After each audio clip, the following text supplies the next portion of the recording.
Vadodara municipal corporation દ્વારા તળાવની ચોમાસા પૂર્વેની પ્રી મોન્સૂન કામગીરી શરૂ કરવામાં આવી છે. વડોદરા શહેરમાં કુલ 48 જેટલા તળાવો આવ્યા છે. તેમાંથી 27 જેટલા તળાવોનું બ્યુટિફિકેશન કરવામાં આવ્યું છે.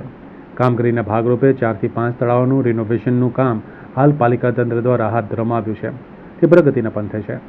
પ્રી મોન્સૂનની કામગીરીના ભાગરૂપે વડોદરા મહાનગરપાલિકા દ્વારા શહેરના 6 જેટલા તળાવો ખાલી કરવાની કામગીરી આરંભી છે. જેમાં તરસાલી, દંતેશ્વર, વાસણા, ઉંડેરા અને કાશી વિશ્વનાથ તળાવનો સમાવેશ થાય છે. વડોદરા શહેરમાં વરસાદી પાણીનો નિકાલ ઝડપથી થાય તે માટે વર્ષો જૂના 3 જે કુદરતી કાંચ છે તેની પણ સફાઈમાં તંત્ર લાગ્યું છે. વડોદરામાં દર વર્ષે ચોમાસા પૂર્વે તળાવોના પાણી ઉપર તરતો કચરો, જાડી વનસ્પતિ, ઝાંખરા વગેરે હટાવીને પાણીના નિકાલનો રસ્તો ખુલ્લો કરવામાં આવે છે. આ કામગીરી કર્યા બાદ તળાવનું સ્વાસ્થ્ય તેમજ ઉંમર પણ વધી જાય છે. આ પ્રમાણે વડોદરા કોર્પોરેશન દ્વારા પ્રી મોન્સૂનની કામગીરી શરૂ કરવામાં આવી છે. યુટ્રોફિકેશન કહીએ છીએ અને યુટ્રોફિકેશનના લીધે લીલનું પ્રમાણ, જળકુંભીનું પ્રમાણ વધી જતું હોય છે અને જે એક્વેટિક એનિમલ છે એમના પણ ડેથ થતા હોય છે. એટલે પર્યાવરણના રક્ષણના ભાગરૂપે લગભગ 6 જેટલા તળાવ તરસાલી, દંતેશ્વર, વાસણા, ઉંડેરા, કાશી વિશ્વનાથ આ તળાવોને ખાલી કરવામાં આવ્યા છે.